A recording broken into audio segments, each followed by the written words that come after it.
하 7장에서 하나님은 다윗을 이제 왕으로 세우고 또 그의 뒤를 이을 자식들이 잘못을 해도 징계는 할지언정 버리지 않으시고 그의 나라를 견고하게 하시겠다고 약속을 해 주셨습니다. 이어서 이제 오늘 본문은요, 그 약속대로 하나님이 다윗과 함께 하시는 장면이라고 할 수 있겠습니다. 다윗은 먼저 1절 보시게 되면 이 남서쪽에 있는 블레셋과의 전투로 인해서 이제 팔레스타인 지역의 그 지배권을 가져오게 되죠. 이후에는 영토를 확장시키는 내용인데요.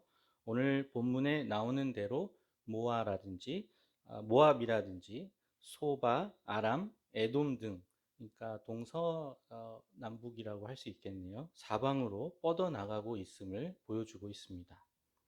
이러한 모습에 대해서 오늘 본문 6절 그리고 14절을 보시게 되면 다윗이 어디로 가든지 여호와께서 이기게 하셨다는 그러한 말로 정리를 하고 있습니다. 사울 왕에게 쫓겨다니던 그러한 시절의 모습을 생각하면 정말 놀라운 반전의 모습이라고 할 수 있겠죠.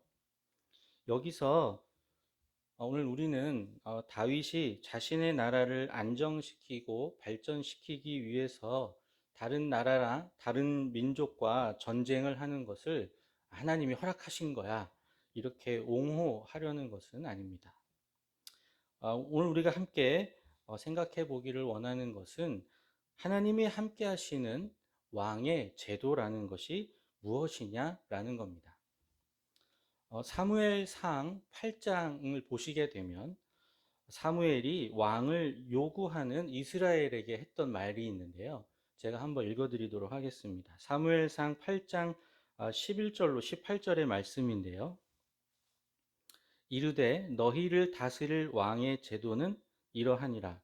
그가 너희 아들들을 데려다가 그의 병거와 말을 어거하게 하리니 그들이 그 병거 앞에서 달릴 것이며 그가 또 너희의 아들들을 천부장과 오십부장을 삼을 것이며 자기 밭을 갈게 하고 자기 추수를 하게 할 것이며 자기 무기와 병거의 장비도 만들게 할 것이며 그가 또 너희의 딸들을 데려다가 향료 만드는 자와 요리하는 자와 떡 굽는 자로 삼을 것이며 그가 또 너희의 밭과 포도원과 감람원에서 제일 좋은 것을 가져다가 자기의 신하들에게 줄 것이며 그가 또 너희의 곡식과 포도원 소산의 11조를 거두어 자기의 관리와 신하에게 줄 것이며 그가 또 너희의 노비와 가장 아름다운 소년과 나귀들을 끌어다가 자기 일을 시킬 것이며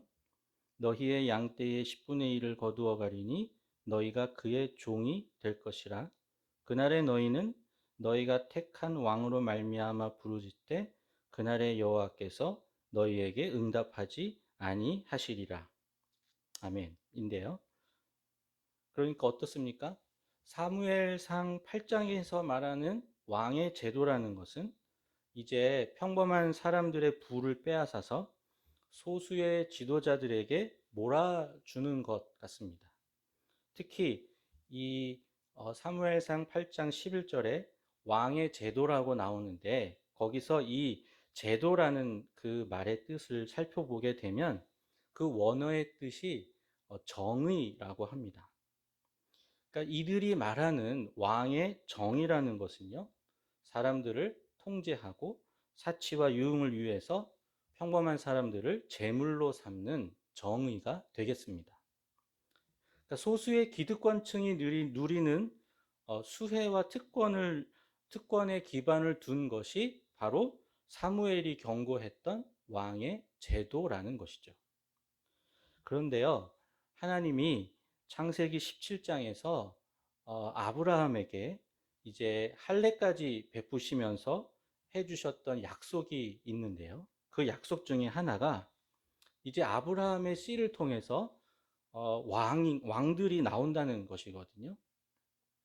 그리고 이제 창세기 18장에 가게 되면 아브라함을 택하신 이유가 또 나오게 되는데 그 이유를 살펴보면 이제 아브라함의 뒤를 이어서 나올 자손들, 그리고 왕이 될 사람들이, 그러한 왕이 될 사람들을 통해서 그의 자손과 또 권속들에게 명해서 여호와의 도를 지켜 의와 공도를 행하게 하시려고 아브라함을 택하셨다라는 장면이 나옵니다. 여기서 이 의와 공도라는 말이 이제 이 사무엘상 8장에 나오는 제도라는 말, 그리고 오늘 본문에 나오는 15절 보시게 되면 다윗이 행했던 정의와 공의라는 말, 이것이 다 어원이 같다라는 것입니다. 이제 질문을 좀 할 수 있을 것 같습니다. 사무엘이 경고했던 왕의 정의, 왕의 제도라는 말과 이제 하나님이 아브라함을 통해서 약속을 해주셨고, 그리고 이제 다윗이 이루어 가려고 하는 하나님이 함께 하시는 왕의 정의라는 것, 이것이 같은 것이냐 하는 겁니다. 저는 아니라고 생각합니다. 그렇다면 우리가 알 수 있는 것은 각자 저마다가 내세우는 정의와 공의가 있다라는 거죠. 이 미국에서도 보면 국기에 대한 맹세를 할 때 공화국이라고 하죠. 국민 모두를 위해서 자유와 정의가 있는 곳이다라는 문구가 있다고 합니다. 이 문구를 이제 말하면서 사람들이 실제로 자유와 정의가 이곳에 정말로 모든 사람들에게 이루어지고 있다, 이렇게 생각하는 사람은 사실 많지 않을 것 같습니다. 대한민국도 보면 국기에 대한 맹세를 하거든요. 이제 지금은 의례로서 하지는 않지만 그래도 그 내용들을 좀 살펴보면 역시 대한민국이 자유롭고 정의로운 곳이다, 이렇게 말하고 있습니다. 그렇다면 좀 우리가 생각을 해봐야 되겠죠. 정말 모두에게 자유롭고 정의로운 곳이 지금 우리가 살고 있는 곳인가? 라는 거죠.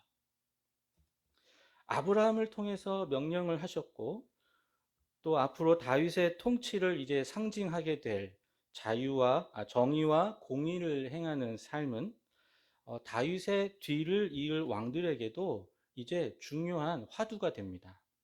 그리고 어떻게 보면 오늘날 하나님의 부르심을 받는 우리 모두에게 해당되는 명령이기도 할 겁니다.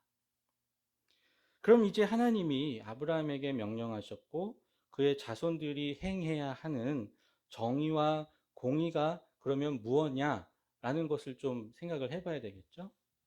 후에 이제 예레미야나 에스겔과 같은 선지자들이 줄기차게 했던 말들이 나오는데요. 왕을 비롯해서 일반 백성들에게까지 정말 모두에게 했던 말입니다. 그것이 무엇이냐면 정의와 공의를 행하는 삶을 살라고 하는데 기득권을 지키고 또 수혜와 특권을 누리기 위해서 평범한 사람들을 이용해라 라고 얘기하는 것이 아니라 이방인이나 고아와 과부 같은 약한 자들을 야, 너희들 이제 좀 압제하거나 학대하지 말고 무죄한 자의 피를 흘리지 말고 포악과 겁탈을 제거해 버리고 백성에게 속여서 빼앗는 것을 그치라, 이렇게 권면하고 있습니다. 그것이 바로 정의와 공의를 행하는 삶이고 그들의 길과 행위를 바르게 행하는 것이라고 말이죠. 어디로 가든지 하나님이 이기게 하셨다라는 내용이 오늘 본문에서 차지하는 비중이 크긴 합니다. 정복하고 싸워서 이기고, 그렇죠? 그렇긴 하지만 오늘 본문 15절 이 한 절은요, 이 나라의 체계가 잡혀가는 그러한 과정에서 왕의 제도, 왕의 정의, 나아가서 하나님이 함께 하시는 정의와 공의로 행하는 삶이 어떤 삶이어야 하는지를 아는 것이 참 중요하다라는 것을 보여줍니다. 단순히 다윗이 그의 어떤 종교적인 행위로만 하나님을 기쁘시게 해드려서가 아니라 이 다윗의 삶의 여정이 하나님이 아브라함을 부르실 때부터 계획하셨던 정의와 공의를 행하는 삶을 살아왔다는 것을 우리는 알 수가 있겠습니다. 그래서 시편 106편에 보면 정의를 지키는 자들과 항상 공의를 행하는 자는 복이 있도다 라고 말씀합니다. 또 잠언 21장에는 공의와 정의를 행하는 것은 제사를 드리는 것보다 여호와께서 기쁘게 여기신다.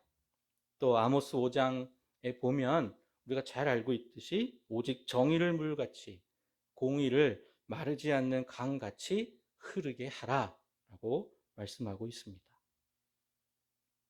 이 왕으로서의 힘과 권력을 가진 신실한 사람 다윗, 사실 지금 다윗 앞에 놓인 상황이나 또 그가 가진 것들이 그에게 축복인지 저주인지 우리는 속단할 수 없습니다.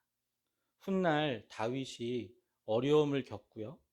결국에는 이스라엘이 둘로 나뉘고 그리고 그 두 이스라엘이 망하게 되는 일이 일어나게 된 것은 그들이 하나님 앞에서 드리는 제사, 그 제사를 드리는 정성이 부족해서가 아님을 우리는 기억해야 합니다. 우리가 하나님 앞에 나와 드리는 예배만큼 중요하며 하나님을 기쁘시게 하는 일은 오늘 우리의 자신의 삶의 그 길과 행위를 바르게 하는 것, 곧 우리의 이웃들에게, 우리가 만나는 사람들에게 정의와 공의를 행하는 삶인 줄로 믿습니다. 오늘 우리 각자의 삶의 자리에서 우리가 만나는 사람들에게 우리의 길과 행위를 바르게 함으로 우리가 어디를 가든지 하나님이 함께 하시는 형통한 삶을 사는 저와 여러분이 되시기를 바랍니다. 오늘 우리 이 말씀 가지고 같이 기도하기를 원하는데요. 정의와 공의를 행하도록 하기 위해서 아브라함을 부르시고 다윗을 인도하신 하나님께서 오늘 우리도 부르셨음을 믿고 우리가 만나는 사람들에게 우리의 길과 행위를 바르게 행하겠노라고 우리 먼저 같이 함께 기도하겠습니다. 기도하겠습니다.